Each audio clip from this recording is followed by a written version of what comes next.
motion of center of mass.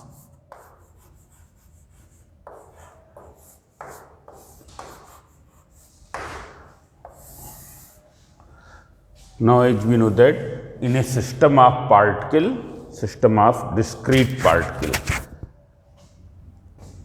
position vector of center of mass is given by, it is equal to m1 into vector r1 plus m2 into vector r2 plus and so on plus mn into vector rn divided by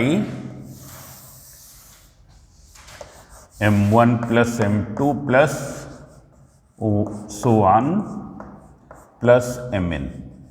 Here m1 plus m2 plus so on mn, it is the total mass of the center of mass. It is the total mass of the center of mass.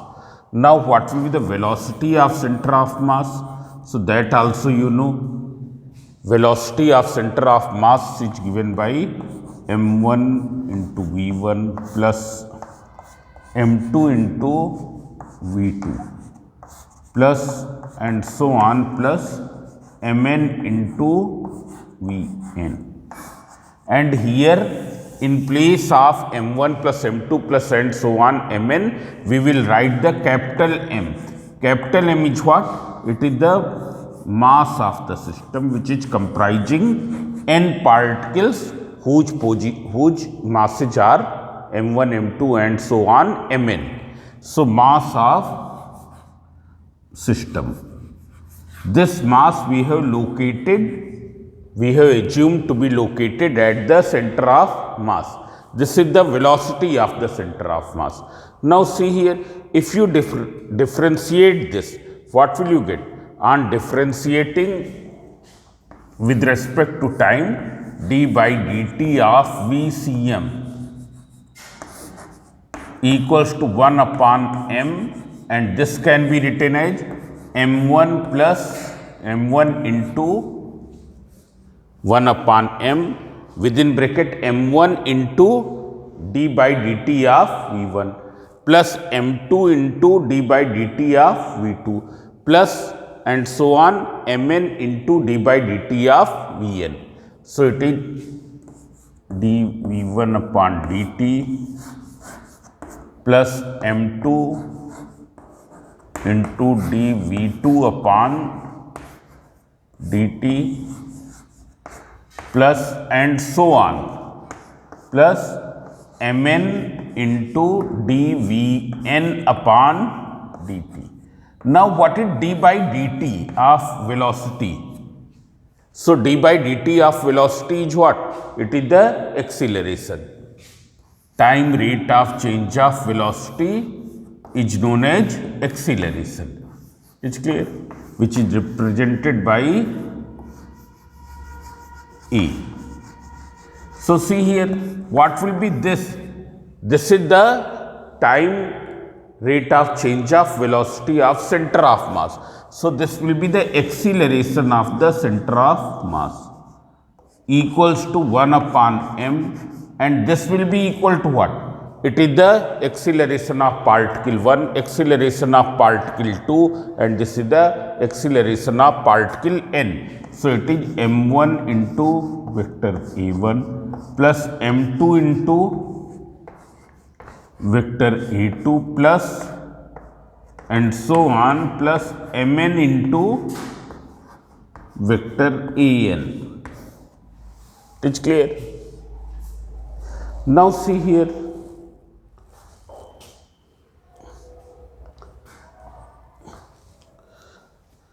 you multiply capital M in this side.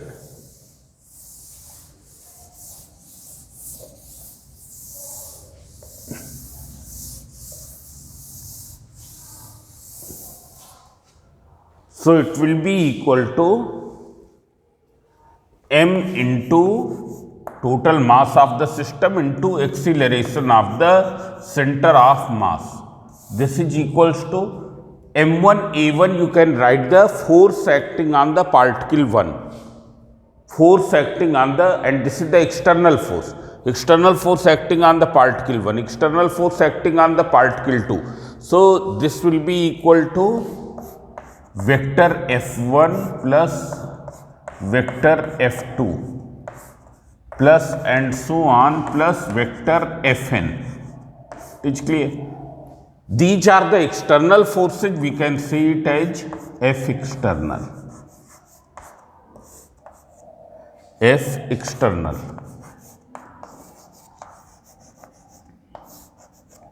Means you can say if there are number of forces are acting on the system, then vector sum of those forces will be equal to the total mass of the system multiplied by acceleration of the center of mass. You see here, if number of forces, suppose this is a system consisting n particles, here there are n particles in this system and number of forces are acting on this system. One force F1 is acting, F2 is acting, F3 is acting. Number of forces are acting on the system, then vector sum of these forces will be equal to what? It will be equal to the product of mass of the system located at the center of mass. Product of total mass of the system located at center of mass multiplied by acceleration of the center of mass. Now see here, if F external equals to 0, F external equals to 0, then it means what? M into ACM will be 0. Means forces are acting but their resultant is 0. Forces are acting on the system but their resultant is 0. Resultant of all the forces, that is vector sum of all the forces, is 0. Therefore, since M cannot be 0, mass cannot be 0, therefore vector ACM will be 0. And it will be 0 only when velocity is what? Velocity is constant. And when we say that velocity is constant, it means it is constant in magnitude as well as in direction. It remains unchanged in magnitude as well as in direction.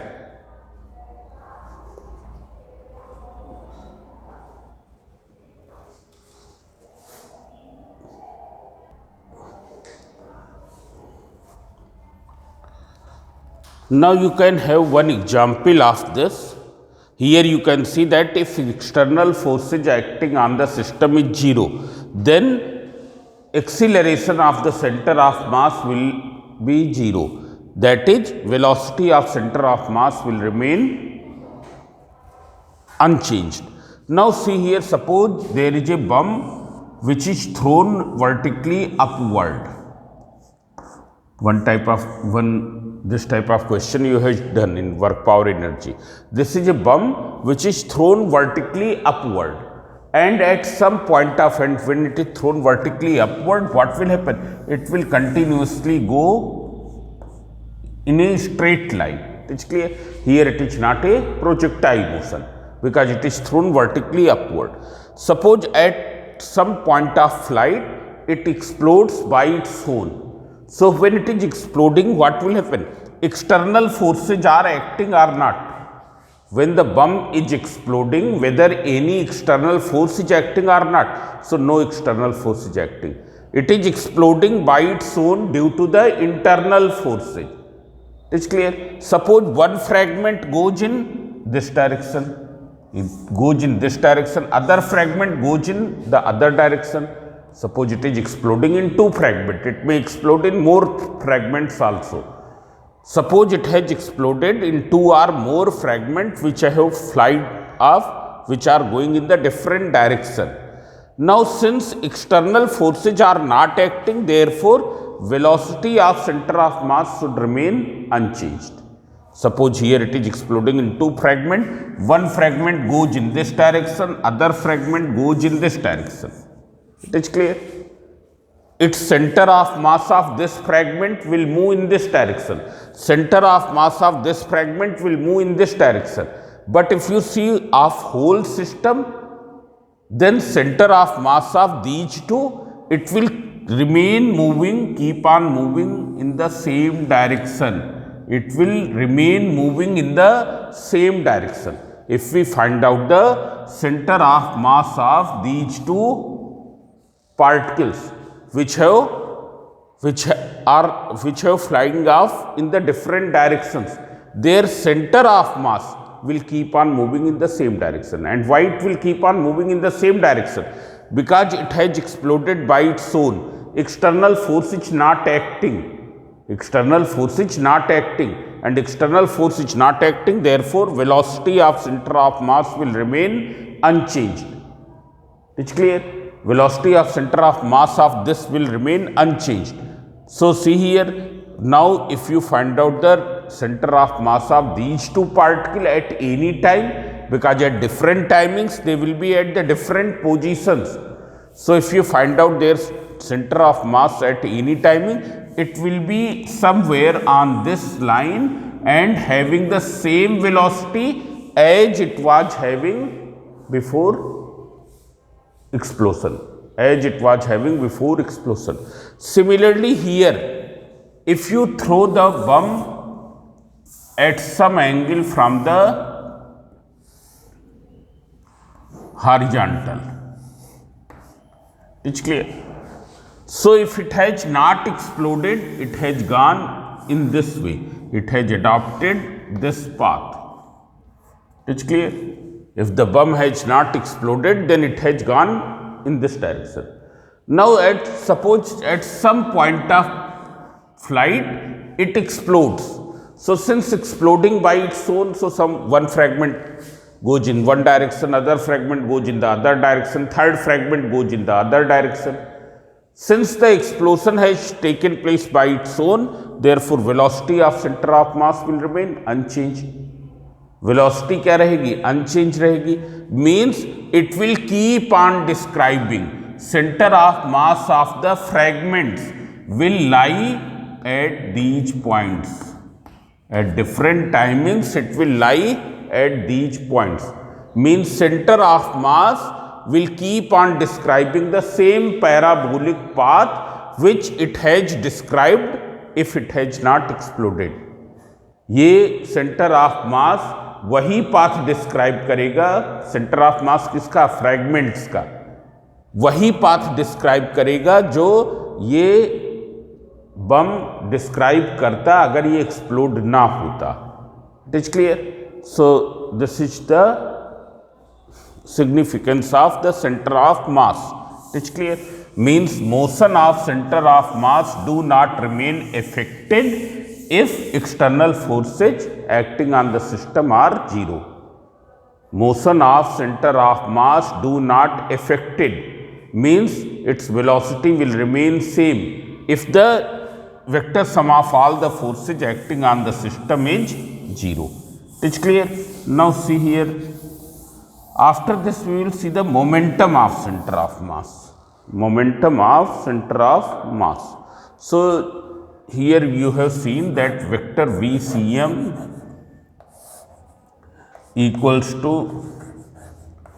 m1 v1 plus m2 v2 plus and so on plus mn vn whole divided by m. When you will multiply m in this side, what will you get? M into VCM equals to m1 v1 plus m2 v2 plus and so on plus mn vn. This is the momentum of center of mass, because this is the total mass located at the center of mass multiplied by velocity of center of mass, that is PCM will be equal to P1 plus P2 plus and so on Pn. It's clear? Now see here, have you noted this?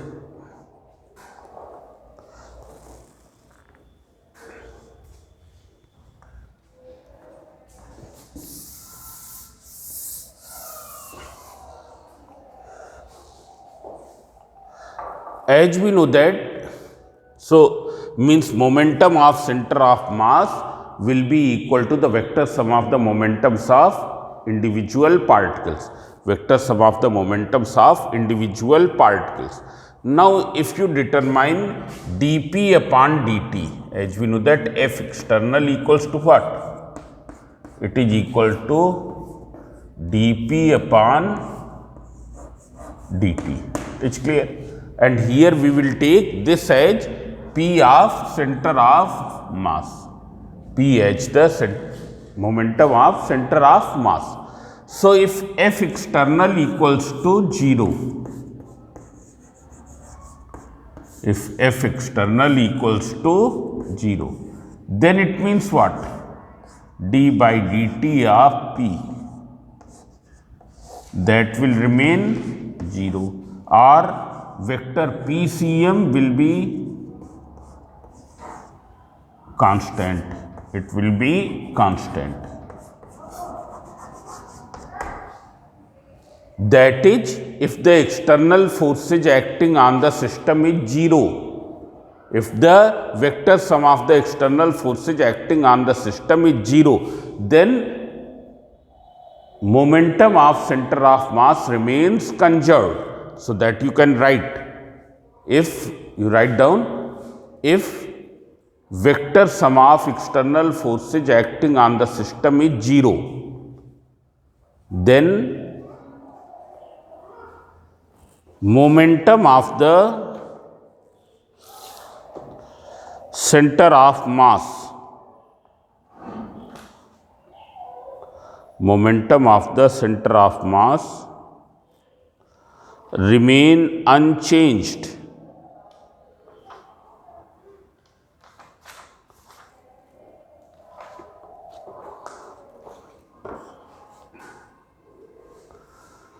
So now one more thing you can see, how will you determine the, this is all about the discrete particle. Suppose there is a rigid body like this duster. It is a rigid body. It is consisting innumerable number of particles. It's clear? And they cannot be assumed, those particles cannot be assumed discrete because they are very close to each other. They are separated by a interatomic distance. So the particles of this system cannot be supposed discrete. It cannot be supposed as a discrete particle system. Suppose there is any rigid body. Rigid means, rigid का मतलब क्या होता है कि force लगाने पर इसके किन्हीं भी दो पार्टिकल्स के बीच की डिस्टेंस चेंज ना हो. Then we can say rigid. Every solid body is rigid up to a certain extent. It is rigid up to a certain extent. If you apply a very strong force, what will happen? It will be compressed. Compressed means the intermolecular distance will be changed. So that we will see in more detail in the rotational motion. So see here. Here suppose this is a rigid body consisting, there is a continuous distribution of mass. Continuous distribution of mass means mass is not situated at some fixed points. It is situated everywhere throughout the volume without any gap, though there will be a finite gap which is equal to interatomic distance. Though there will be a finite gap which will be equal to interatomic distance, but that we can take negligible. It's clear? So we can say that throughout the volume of the body there is a continuous distribution of mass without any gap. How will you determine the center of mass? So we have assumed that it is made up of large number of particles, each is having mass dm. It's clear? It is consisting large number of particles, each is having the mass. This is x-axis, this is y, and this is origin. Here there is a large number of particles which is situated at a point whose position vector is vector r. It's clear? So what will be the position vector of center of mass? if we take this as center of mass, then what will be the position vector of center of mass? That will be given by, you can see, vector RCM. We have assumed that this body is made up of innumerable number of very small particles of massage dm. One such particle is situated at this point whose position vector is this. It's clear? So it will be equal to what? Integral vector r dm upon integral dm. What is integral dm? It is the total mass. It is the total mass of the, because integration means process of summation. मतलब जितने भी particles हैं उनके masses का sum, means it is the total mass of the body, mass of body. So we can say that vector RCM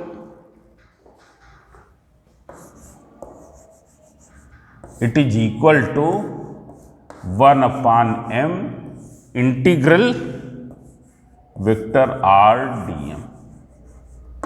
This is in case of the rigid body which is having a continuous distribution of mass. Now if you write the x coordinate, y coordinate, then what will be in terms of coordinate? xcm will be 1 upon m integral x dm. Y coordinate will be 1 upon m integral y dm. And suppose, since this is a body and it is situated in a space, therefore it will have three coordinates: x coordinate, y coordinate and z coordinate. So what will be the z coordinate? In the same way you can write integral z dm upon m. So the application of this is not in our course, and neither there is any numerical over this. It's clear. So by this way this chapter has finished. Now in the next lecture we will begin rotational motion.